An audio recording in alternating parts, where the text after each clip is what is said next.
حضرت عمر رضی اللہ تعالیٰ عنہ کی شخصیت کے بہت بڑے حوالے ہیں۔ زمانے کے اندر عدل کی مثال حضرت عمر رضی اللہ تعالیٰ عنہ نے قائم کی۔ آپ جانتے جس وقت غسان کا شہزادہ جبلہ بن اہم طواف کعبہ کر رہا تھا اور اسلام کے اندر داخل ہو چکا تھا، اسلام قبول کیا اور طواف کعبہ کر رہا تھا، ایک بڑے علاقے کا جو ہے وہ بادشاہ اور شہزادہ تھا، تو طواف کعبہ کر رہا تھا اور اس کی جو ہے وہ کپڑوں کی جو چادر ہے وہ نیچے زمین پر گھسیٹی جا رہی تھی۔ پیچھے سے کوئی دیہاتی حبشی طواف کرتے ہوئے وجد کی کیفیت میں لبیک اللہم لبیک کی صدائیں لگا رہا تھا کہ اس کا پاؤں اس کی چادر کے اوپر آیا۔ وہ تو اپنی مستی میں گم تھا، اسے پتہ ہی نہ تھا کہ آگے شہزادہ ہے، وہ تو رب کی دہلیز پہ حاضری کا مجدہ جاں فضا سنا رہا تھا، تو وہ اپنی لے میں تھا۔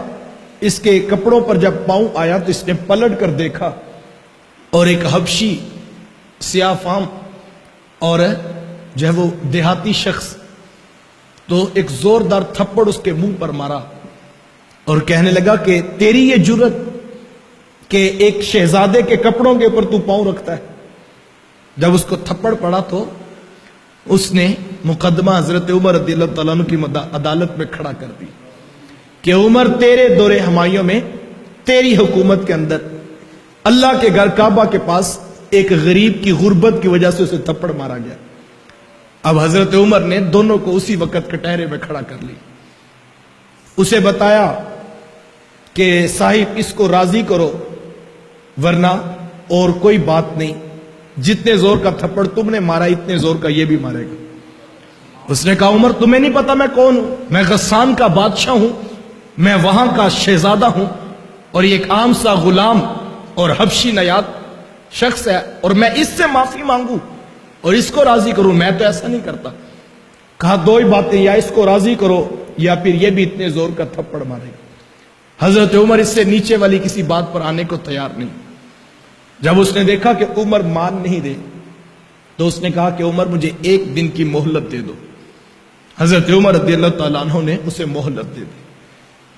اب وہ شخص راتوں رات اسلام چھوڑ کر جو ہے وہ بھاگ گیا اور عیسائیت کو اس نے اختیار کر لیا۔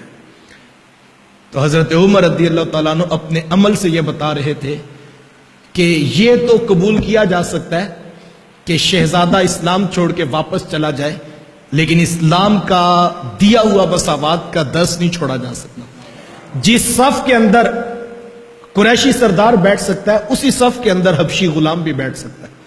یہ وہ اسلام ہے جو حضرت عمر رضی اللہ تعالیٰ نے معاشرے میں متعارف کروایا۔